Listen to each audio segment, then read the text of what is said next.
नमस्कार दोस्तों, पिछले कुछ वीडियोस में हमने 0, 30, 45, 60 और 90 डिग्री के लिए साइन, कॉस, टैन, कॉट, सेक और कॉसेक सारे 6 के 6 ट्रिग्नोमेट्रिक रेशियोज की वैल्यू निकाली है।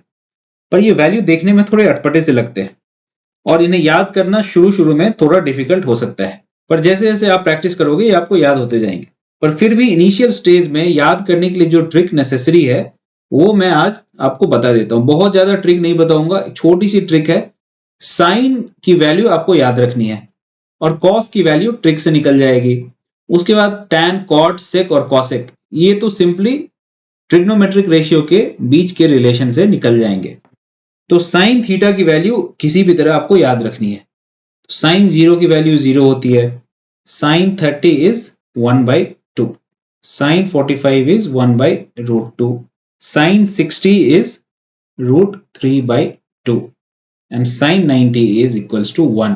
ये आपको किसी भी हालत में याद रखना है, इसका कोई और चारा नहीं है। नहीं तो जब भी आपको जरूरत पड़े आपको डेरिवेशन करके इसकी वैल्यू निकालनी होगी, वो पॉसिबल नहीं है। एग्जाम में इतना टाइम नहीं रहता है कि हम हर एक क्वेश्चन के लिए डेरिवेशन करके वैल्यू निकालें।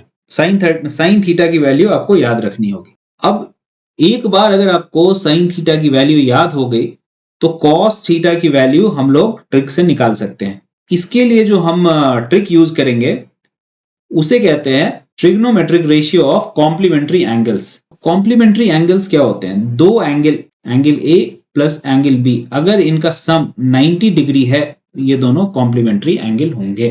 तो ऐसे कॉम्प्लीमेंट्री एंगल्स के लिए साइन और कॉस इन दोनों के बीच एक रिलेशनशिप है जिसे हम इस तरह से लिख सकते हैं। Cos of angle theta will be equal to sine of 90 minus theta. इस रिलेशन में वैल्यू डाल के आप सिंपली कॉस की वैल्यू साइन से निकाल सकते हो।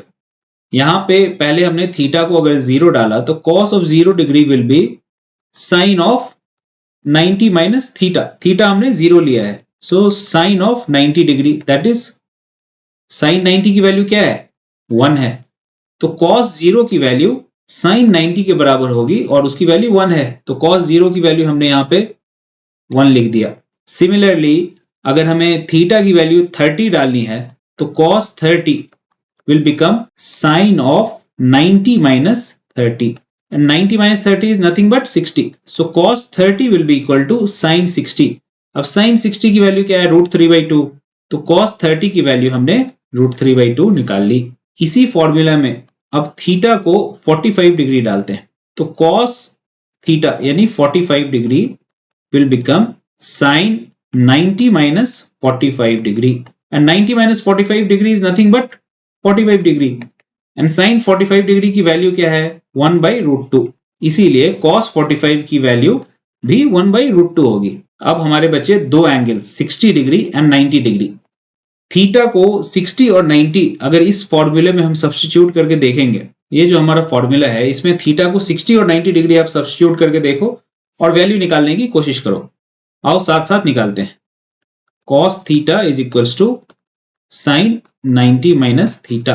तो for theta equals to 60 degree, if theta is 60 then cos 60 becomes sin of 90 minus 60, that is sin of 30 degree, and sin of 30 degree की वैल्यू हमें पता है 1/2।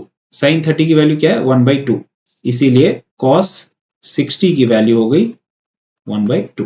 अब लास्ट वैल्यू हमें निकालनी है cos ऑफ 90 डिग्री की, तो इस फॉर्मूले में फिर से हम थीटा को 90 डिग्री डालेंगे and cos of 90 will be sin of 90 minus 90, that is sin of 0, and sin of 0 degree is nothing but 0, so cos 90 degree becomes 0। cos 90 degree की वैल्यू भी हमने यहां 0 डाल दी। अब आप कहोगे कि हर बार क्या मुझे थीटा की वैल्यू डाल के निकालनी पड़ेगी? तो ये पहली बार मैंने कॉन्सेप्चुअल क्लैरिटी के लिए बताया। नेक्स्ट टाइम से आप सिंपली देखो कि ये साइन 0 की वैल्यू 0 है। अब 0 में हम कितने डिग्री ऐड करेंगे कि 90 बन जाएगा? तो 0 में 90 डिग्री ऐड करेंगे तो 90 बनेगा। तो जो भी डिग्री ऐड हुआ साइन के, उस डिग्री की वैल्यू, साइन का 90 डिग्री ऐड हुआ तो साइन 90 की वैल्यू cos 0 की वैल्यू हो जाएगी। एक और एग्जांपल से समझो, अगर हमें cos 30 की वैल्यू निकालनी है तो 30 में कितना ऐड करेंगे तो 90 हो जाएगा। 60 ऐड करेंगे तो 90 होगा। तो साइन 60 की वैल्यू हो जाएगी cos 30 की वैल्यू के बराबर।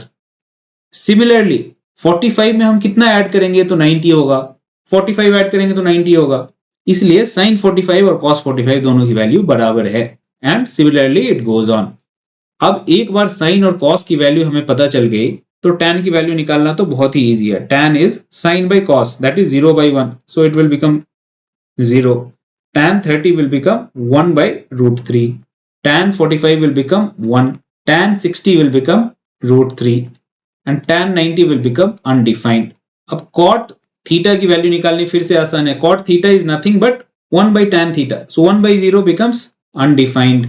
1 by root 3 becomes root 3. 1 by 1 becomes 1. Root 3 becomes 1 by root 3 and 1 by undefined becomes 0. Sec theta की value similarly will be 1 by cos theta. So 1 by cos theta.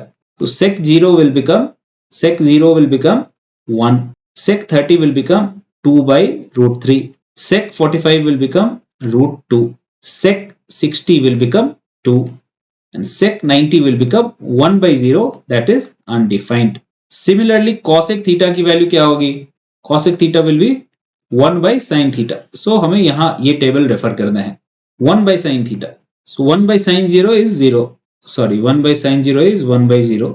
That is again undefined. Cosec 30 will become 2. Cosec 45 will become root 2. Cosec 60 will become 2 by root 3. And cosec 90 will become 1.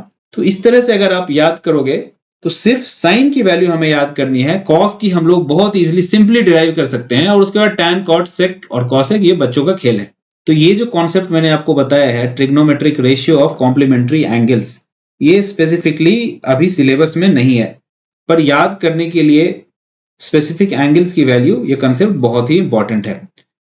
तो आप comment box में लिख के बताओ कि क्या ये concept पहले से आपको पता था। अगर पता था तो यस लिखो।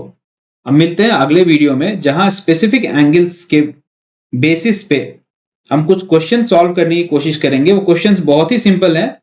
अगर आपको ये टेबल याद है तो वो क्वेश्चंस बच्चों का खेल रहेगा आपको। तो मिलते हैं अगले वीडियो में। अभी इन सारे वैल्यूज को याद करने की कोशिश करो। Thank you.